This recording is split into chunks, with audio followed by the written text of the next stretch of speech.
Hello YouTube. Well, this is a sewing machine, and for the sake of demonstration, this is also a sewing machine. And just like the needle in your sewing machine, this needle has a groove, and you can see that groove, and what that does is it allows the thread to lay down so that as we penetrate the fabric, it doesn't have a lot of resistance. So what I'm going to do here is I'm going to pull the remainder of the thread out, and just like your sewing machine, this one has a bobbin too, resting in here. It feeds through a hole here in the handle. Tension is developed by wrapping around this post or by increasing the tension by holding the thread with your thumb. So we've penetrated through, and this line right here is going to simulate the bobbin thread. Now notice what happens when I pull back on the fabric in the next stitch. Now this is exactly what your sewing machine is going to do. It's going to go to the next available hole, and when I pull back, there's a loop. Now when we're manually sewing, we come through that loop.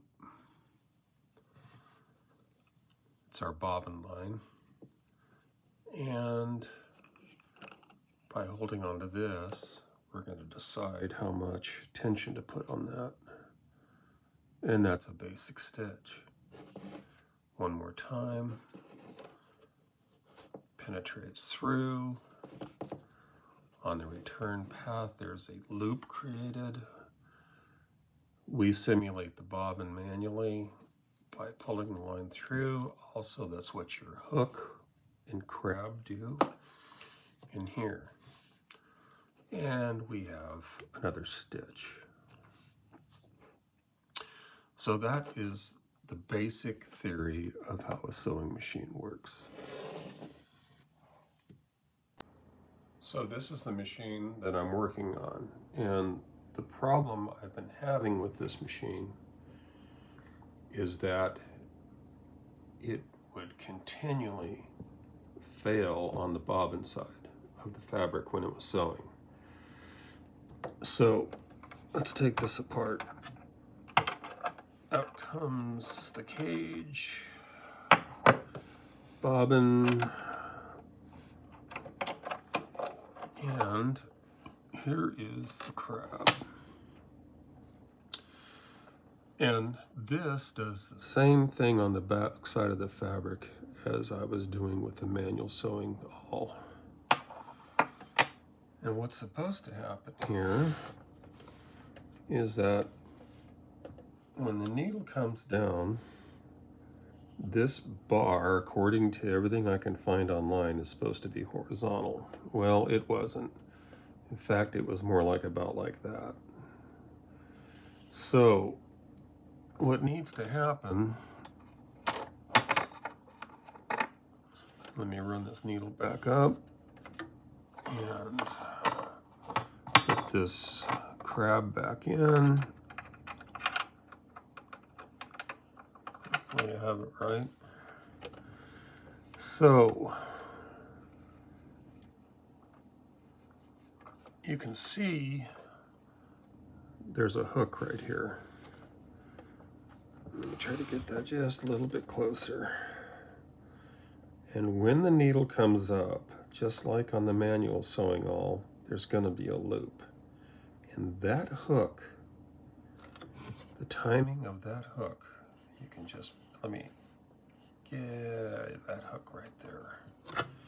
That hook needs to grab that loop that's going to happen, because the upper tension is going to be relaxed. The needle, the upper thread tension is going to be relaxed as this starts traveling back up, and that's to allow that loop to form. That hook has to grab that. Well, because it was out of time, the intersection of the timing actually of the needle, the loop, and the hook was off. And so what would happen was I would get these awful bird nests underneath the fabric, and you'd end up, when you lift the presser foot and you try to pull it out, it would jam the machine so bad that it would stab the needle and run it. And it would stab it into one of the parts here, either in the I think it was hitting the top. Let me bring that needle up. It was probably hitting on the top here. And that's bad because you don't want to damage the smooth surface. So anyways, let me talk about how to adjust that. And I'm having to kind of monkey this around without knocking the camera. So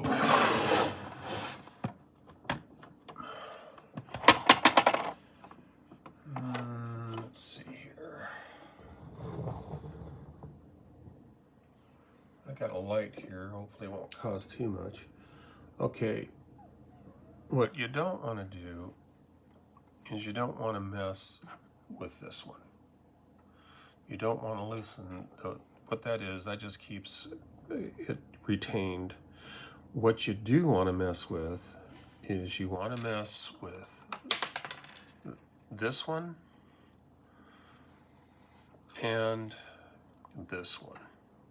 And when you just want to barely loosen them just enough that things can move.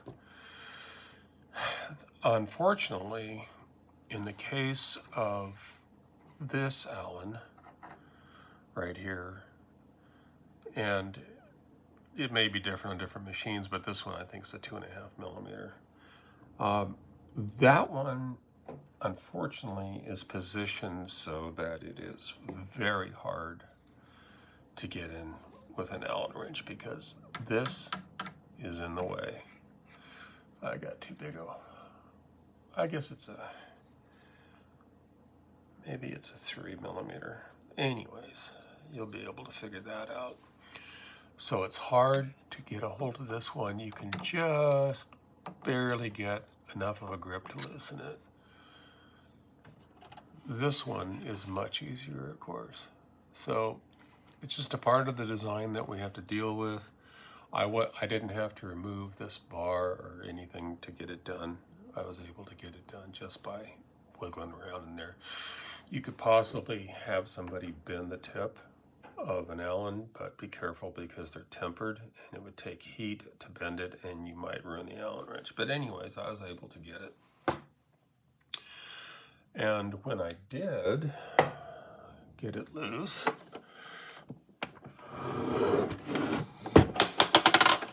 I was able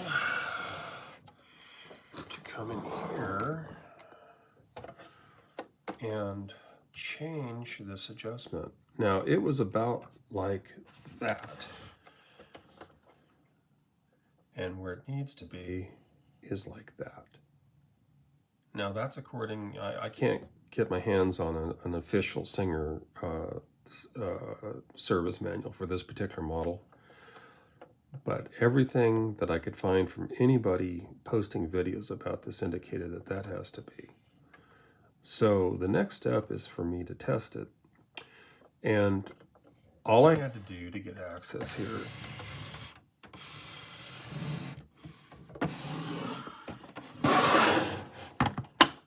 what you want to do is remove this panel first. And then after you do,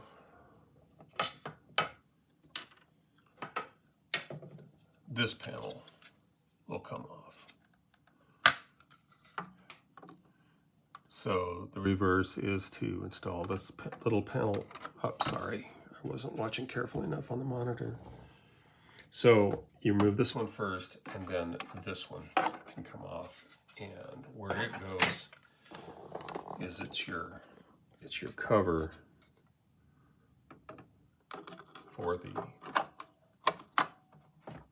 bobbin side. So anyways, I'll have to fiddle with this and put it back together, but now you know where I made the adjustment.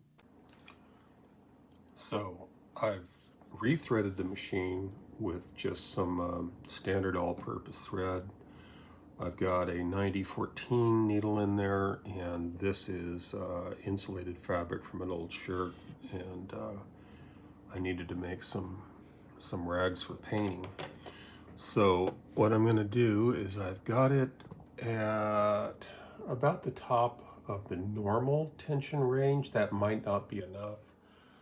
I've got it set for zigzag, which is where it would typically fail. And let's see what happens here. So what I'm going to do is I'm going to manually run the needle, and it looks like I am getting stitches. I'm going to check it on reverse, and nothing seems to be binding. Got a little loop seems to be popping up. Seems right there. Got a little loop right there, and that's telling me I need to increase the tension. So I'm going to run my upper tension up another notch. See, it pulled that loop down just fine. Okay. And I've got the thread length set on 2, and let's apply power and see what happens. I'm running the foot pedal by hand here, so okay, so far so good. Now I'm going to reduce the thread stitch down to into the buttonhole range, and this is typically where it would build a nice big bird's nest on the bobbin side.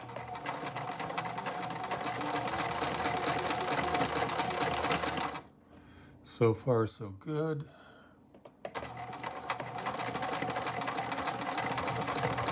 So what we got here is a brand new needle. I made sure that I threaded the machine correctly on top and bottom. And let's pull this. And still got a little bit of a loop in there. So we're not quite perfect yet. Oh, I see what happened. Now down here, you notice that this thread didn't make the trip around. That happens sometimes, but I'm not going to get too concerned about it.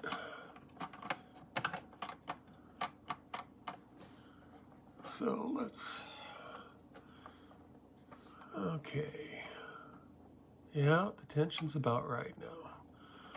So let's try it again. And maybe I don't have it quite right yet. I'll be right back with you after I get this undone. We'll try it again.